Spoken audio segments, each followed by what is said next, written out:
आज हम ऐसी सीक्वेंस के बारे में पढ़ने वाले हैं जिनका व्यवहार बिल्कुल इंसानों जैसा होता है।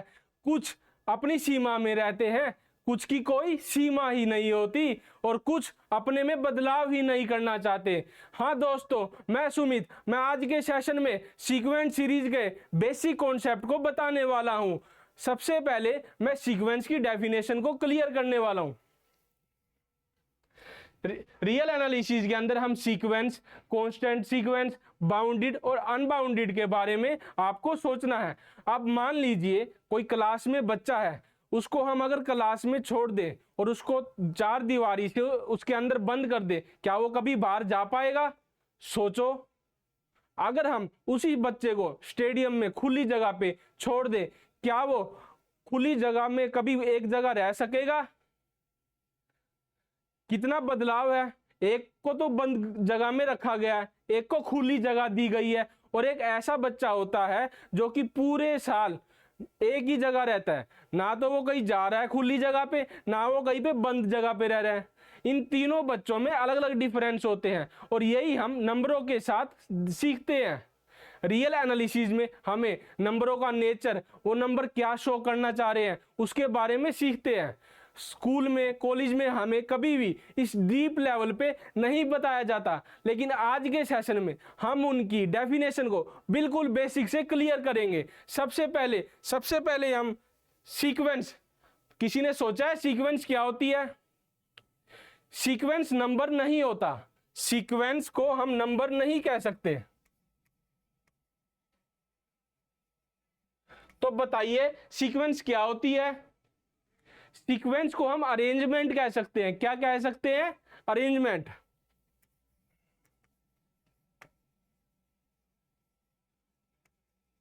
ऑर्डर पेयर में अरेंजमेंट। अगर मैं एक क्लास में 30 बच्चे हैं, मैं सभी बच्चों को रोल नंबर के अकॉर्डिंग सीट पे बिठा दूं या लाइन में खड़ा कर दूं, वो अरेंजमेंट हुआ ना? बताइए। सीक्वेंस में हम किसी भी रूल लगाने के बाद उस रूल को अरेंजमेंट में जब लगा देते हैं तो उसमें सीक्वेंस आ जाती है। एक और एग्जांपल, अगर हम क्लास में बच्चों को हाइट के अनुसार, उनको जो हाइट होती है, सबसे बड़ा, सबसे छोटा, उससे छोटा छोटा करते अरेंजमेंट में खड़ा कर दे, तो हम उससे क्या समझेंगे? क्या वो नंबर है या अरेंजमेंट? वो एक अरेंजमेंट में आता है।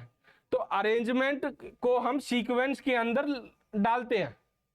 ठीक है, अब हम इसकी जो ऑफिशियल डेफिनेशन है, जो बुक्स में आपको स्टडी करने को मिलती है, वो पढ़ते हैं। A sequence is an ordered arrangement. आया ना दोस्तों? अरेंजमेंट आया ना? A sequence is an order arrangement of real number defined by f. F क्या है यहाँ पे? कोई फंक्शन। जैसे कि हम महीने में, 15 दिन में घर में गेहूं पिसवाते हैं, नहीं पिसवाते? तो वहां पे कोई मशीन है जिसके अंदर हम इनपुट डाल रहे हैं। क्या डाल रहे हैं हम यहाँ पे? हम यहाँ पे कोई इनपुट डाल रहे हैं। यहाँ पे हमने गेहूं डाल दी, ग्रेन, और ये मशीन है। इसके अंदर जब हमने डाल दी, तो यहां से हमें क्या देखने को मिला? आउटपुट। क्या आउटपुट निकला? यहां पे हमें आटा देखने को मिला। समझ रहे हैं ना? तो सीक्वेंस भी वही है, उसमें हम क्या इनपुट देते हैं, क्या वहां से निकल के आता है, ये हमारे फंक्शन पे डिपेंड करता है। सीक्वेंस फंक्शन नहीं होता, और सीक्वेंस को हम नंबर भी नहीं समझते। सीक्वेंस एक अरेंजमेंट होता है। अब हम सीक्वेंस की डेफिनेशन के बारे में सीखते हैं। ठीक है, तो सीक्वेंस की डेफिनेशन क्या होती है, अब हम आपको वो बताएंगे। ए सीक्वेंस को हम ऑर्डर अरेंजमेंट में लिखते हैं। किस में लिखते हैं हम? अरेंजमेंट में। Real number defined by a function, जो कि एक फंक्शन को डिफाइन करता है। उस फंक्शन में जब हम नेचुरल नंबर की इनपुट देंगे, वहां से जो आउटपुट आएगी वो रियल नंबर आएगा, उसी को हम सीक्वेंस कहते हैं। ठीक है, अब हम सीक्वेंस को रिप्रेजेंट कैसे करते हैं उसके बारे में सीखते हैं। ठीक है, रिप्रेजेंट कैसे? कोई भी सीक्वेंस को हम रिप्रेजेंट अगर करेंगे, जैसे हमने ए एन कोई सीक्वेंस ली, उसके अंदर हमने फंक्शन लिया n फैक्टोरियल। क्या लिया हमने, n फैक्टोरियल। अब हम n की जगह 1 रखेंगे, 2 रखेंगे, 3 रखेंगे। n की जगह हमने 1 रखा तो 1 फैक्टोरियल आया, 2 रखा 2 फैक्टोरियल आया, 3 रखा तो 3 फैक्टोरियल आया, 4 रखा तो 4 फैक्टोरियल आया। तो हम इसको रिप्रेजेंट करते हैं, वो कुछ ऐसा करते हैं। समझ में आ गया। अब कुछ जो मैंने आपको डेफिनेशन बताई है वो भी मैं आपको क्लियर करना चाहता हूं। A sequence is denoted as fn। fn जो उसका फंक्शन होता है ना, उसको हमने इसके अंदर लिखना है, एरो के अंदर। कोई भी हमने फंक्शन है वो इसे जो उसका रिप्रेजेंट करने का तरीका है fn और एरो में, और return as a f1 f2 f3। जैसे कि हम इसको ऐसे लिख सकते हैं, f1 f2 f3, हम इसको ऐसे लिख सकते हैं। ये रिप्रेजेंट करने के तरीके होते हैं। हमने एक सीक्वेंस ली जिसको हम 1/n के रूप में मानते हैं, ठीक है। अब इसमें हम n की जगह 1 रखेंगे, 2 रखेंगे, 3 रखेंगे, तो हम देखेंगे कि इसका नेचर कैसा है। जैसे कि जब भी कोई बच्चा स्टार्टिंग में स्कूल में जाता है, तो अगर हम नर्सरी में, प्री नर्सरी में उसको छोड़ के, पेरेंट्स जब स्कूल में छोड़ के चले जाते हैं, तो जो वहाँ पे गाइड होता है, टीचर होता है, तो वो ये देखता है कि वो बच्चा खेलने में इंटरेस्टेड है, वो बुक की नॉलेज लेने की कोशिश कर रहा है, क्या वो गेम्स खेल रहा है, क्या वो अल्फाबेट लिख रहा है, ABCD देख रहा है, वो किस जगह उसका इंटरेस्टेड है। तो ऐसे ही हम सीक्वेंस को भी पढ़ेंगे कि सीक्वेंस कहीं भागी तो नहीं जा रही, क्या वो एक जगह रुक गई, क्या उसका नेचर कैसा है सीक्वेंस का। तो इस चैप्टर में हम यही चीज सीखेंगे। अभी हमने रिप्रेजेंट करने को देखा कि कोई भी सीक्वेंस को हम रिप्रेजेंट कैसे करते हैं, उसको लिखने का तरीका क्या है। जब भी हम वो तरीका नहीं सीखेंगे तो हम सीक्वेंस के बारे में डिफाइन नहीं कर पाएंगे। जैसे हमने f1, यहाँ पे हमने 1 है वो नेचुरल नंबर डाला, और जो वहां से रिप्लाई आएगा वो रियल नंबर आएगा। हमने यहाँ पे 1/n एक सीक्वेंस ले ली, इसमें हम अगर 1 रखते हैं तो 1/1, ठीक है, 2 रखेंगे 1/2, 3 रखेंगे 1/3, 4 रखेंगे 1/4। तो ऐसे ये चलती जाएगी। अब ये सीक्वेंस जा का रही है, हम उसको नंबर लाइन पे सीखते हैं, ठीक है। हमने एक नंबर लाइन बनाई, क्या बनाई दोस्तों बताओ, हमने उस पर नंबर लाइन बनाई। ये है 0 और ये है हमारे पास 1। तो सबसे पहले जब हमने इस पे 1 रखा तो 1 आया, हमने 2 रखा तो 1/2 आया, 3 रखा तो 1/3 आया। क्या ये 0 से लेफ्ट साइड में कभी भी आ सकती है? कमेंट में बताओ। क्या ये हम यहाँ पे n की जगह 10, 20, 30, 100 कुछ भी लिख दे, क्या वो 0 से छोटा आ सकती है? नहीं आ सकती ना। इसीलिए हम इस सीक्वेंस को, जो ये सीक्वेंस है, हम इस सीक्वेंस को बाउंडेड सीक्वेंस कहते हैं, क्योंकि ये सीक्वेंस 2 नंबर के बीच में ही है। जैसे मैंने अभी आपको स्टार्टिंग में क्लास स्टार्ट हुई थी, आपको एक एग्जांपल दिया था कि कोई बच्चा अगर उसको स्कूल के अंदर 4 दीवारी के अंदर बंद कर दिया जाए, क्या वो कभी उस क्लास से बाहर जा पाएगा? नहीं जा पाएगा। ऐसे ही ये सीक्वेंस 0 और 1 के बीच में के बाहर कभी जा ही नहीं सकती। और हमारे पास ऐसी भी सीक्वेंस है कि जो 0 और 1 से और आगे 2, 3, 4, 5 वो कभी रुकेगी नहीं, वो बहुत आगे निकल जाएगी। उस सीक्वेंस को क्या कहेंगे हम उस सीक्वेंस को अनबाउंडेड सीक्वेंस कहेंगे, जो कि मैंने आगे आपको समझाया है, ठीक है। अब इंपॉर्टेंट नोट क्या समझ में आया सीक्वेंस को, कि सीक्वेंस के जो सीक्वेंस की रेंज है ना वो दोस्तों इनफाइनाइट हो सकती है। 1, 2, 3, 4, 5, 6, 7, 8, 9, 10 कितनी सारी भी उसके क्या नाम है रेंज हो सकती है, लेकिन जो उसके आउटपुट आएगी ना उसको हम फाइनाइट गिनेंगे। जैसे कि मैंने आपको समझाया कि जो रेंज आएगी सीक्वेंस की, ऑल डिस्टिंक्ट टर्म, जितनी भी उसमें टर्म डिस्टिंक्ट होगी, अलग अलग होगी, रेंज में हम सिर्फ उसी को रखेंगे जो कि डिस्टिंक्ट टर्म होगी। जैसे कि एक एग्जांपल लेता हूं मैं आपको, -1 की पावर n, मैंने यहाँ पे 1 रखा n की जगह तो क्या आएगा -1, 2 रखा तो आएगा 1, 3 रखा तो आएगा -1, 4 रखा तो आएगा 1। तो ये -1, 1, -1, 1, कभी कुछ इससे अलग टर्म आ पाएगी? तो हम अगर इस सीक्वेंस को नंबर लाइन पे शो करें तो यहाँ पे हमें 2 ही चीज देखने को मिल रही है, +1 और एक -1। तो इसके अंदर कितने भी एलिमेंट आउटपुट में आ गए, हमने 1 डाला, 2 डाला, 3 डाला, 4 डाला, इतनी सारी हमारे पास term I.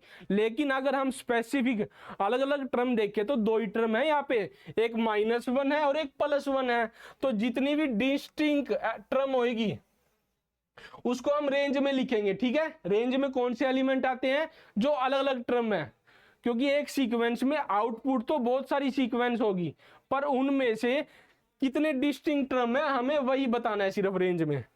Number second, number of term is always infinite. Number of term है जो ऑलवेज इनफाइनाइट होगी। मैंने अभी आपको इस एग्जांपल से समझाया कि जो -1 की पावर n है, यहाँ पे हम n इवन डालेंगे और डालेंगे 1 3 5 7, तब तो यहाँ पे आएगा -1। और जब हम यहाँ पे इवन टर्म डालेंगे n की जगह तो यहाँ पे आएगा 1। तो इसमें हमेशा ऑलवेज इनफाइनाइट टर्म देखने को मिल रही है। कितनी टर्म देखने को मिल रही है बताओ कमेंट में। यस, हाँ इनफाइनाइट टर्म है, लेकिन जो हमारे पास रेंज होगी ना दोस्तों, वो हमारे पास फाइनाइट ही होगी, और वो फाइनाइट होगी तो डिस्टिंक्ट टर्म होगी उसके अंदर, ठीक है। जो रेंज है वो फाइनाइट भी होगी और इनफाइनाइट भी, बट कैवर नेवर एम्प्टी नहीं होगी। जो हमारे पास रेंज आई है ना, वो फाइनाइट भी हो सकती है, इनफाइनाइट भी हो सकती है, बट क्या नहीं हो सकती, वो एम्प्टी खाली नहीं हो सकती। ऐसा हो ही नहीं सकता कि उसके अंदर कोई भी एलिमेंट ना आए। A sequence is defined by a function. कोई भी हमारे पास सीक्वेंस होती है ना, वो फंक्शन का बेटा होता है। सीक्वेंस फंक्शन नहीं होती, हमें ये चीज सीखनी है।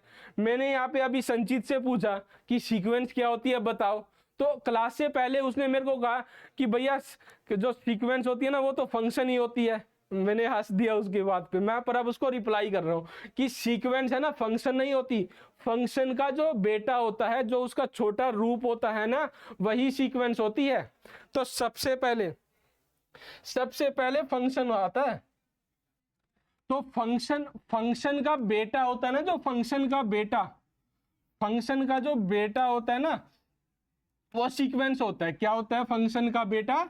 सीक्वेंस। हम फंक्शन को ही सीक्वेंस नहीं बोल सकते, फंक्शन का जो बेटा होएगा ना हम उसे सीक्वेंस कहेंगे। क्या कहेंगे कमेंट में बताओ, आप भी बताइए मुझे कमेंट में, मैं इतने लिख रहा हूं, ठीक है। सीक्वेंस। ये सबसे बड़ा डाउट हमें रहता है, हम अपना ग्रेजुएशन कर जाते हैं, मास्टर डिग्री कर जाते हैं, पर ये बिल्कुल बेसिक सा ये डाउट हमारे कभी भी क्लियर नहीं होता।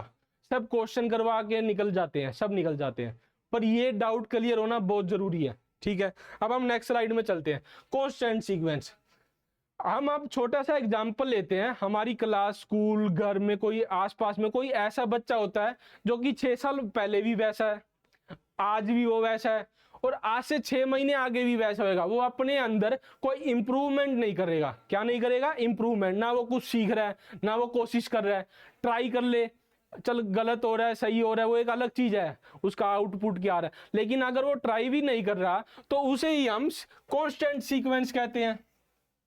जैसे कि मैंने एक सीक्वेंस ली fx2, ये मैंने एक सीक्वेंस ली।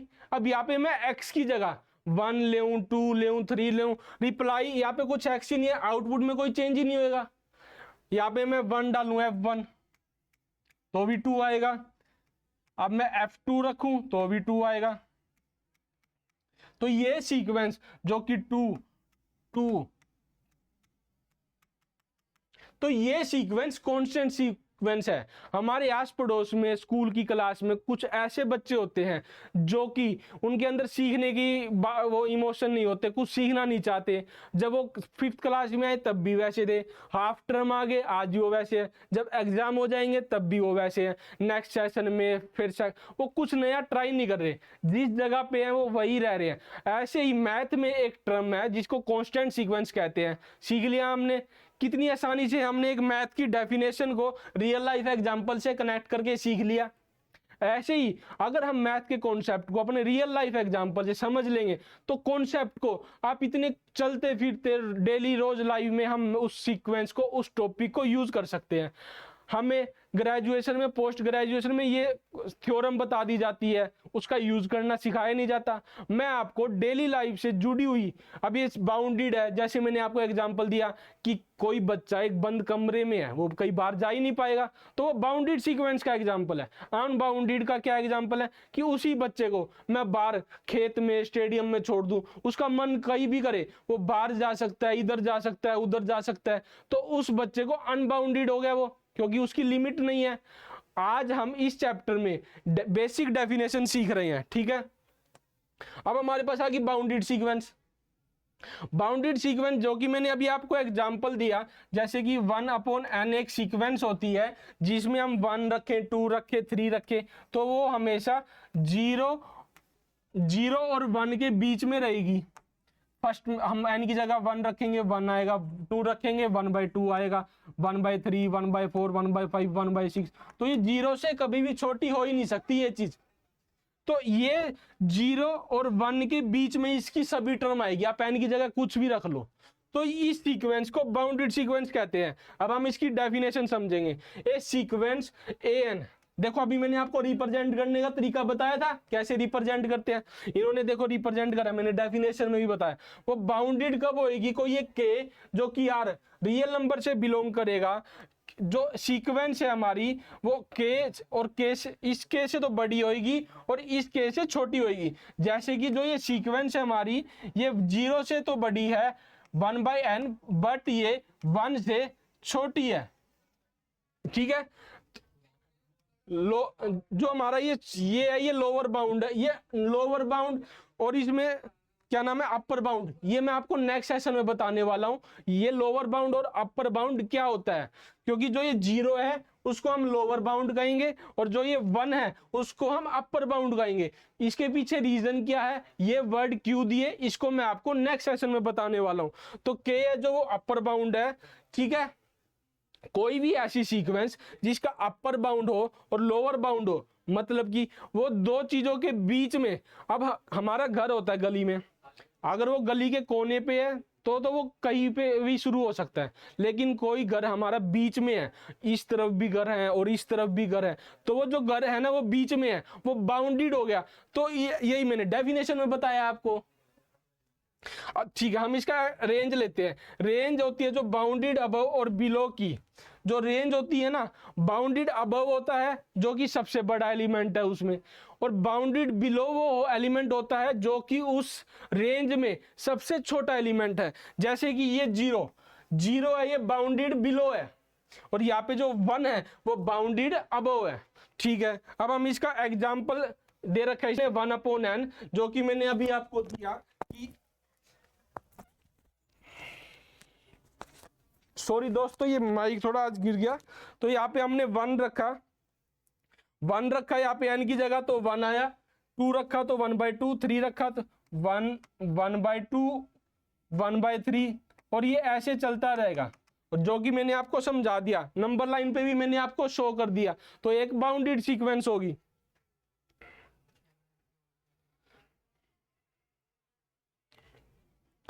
तो ये जो हमने आज का कॉन्सेप्ट पढ़ा है ना, ये मैथ की आपको एक नई दुनिया में ले जाएगा। इस दुनिया को में आप देखोगे कि इस कॉन्सेप्ट को, हम सीक्वेंस को अदर मैथ के कॉन्सेप्ट में कैसे यूज करेंगे। हम इसे लिमिट, कंटिन्यूटी, डिफरेंशिएबिलिटी, सारे कॉन्सेप्ट इसी से बेस है। तो अगर आपको मैथ्स के ग्रेजुएशन के 11th-12th के और भी कॉन्सेप्ट क्लियर करने हैं, तो आपको इस कॉन्सेप्ट को, जो कि सीक्वेंस है, इसकी बेसिक डेफिनेशन आपको आनी चाहिए। तो आज के हमारे साथ जुड़ने के लिए आप सभी का धन्यवाद। हमारे साथ बने रहिए। हम अड्डा 24/7 की तरफ से आप सभी का धन्यवाद करते हैं। Thank you.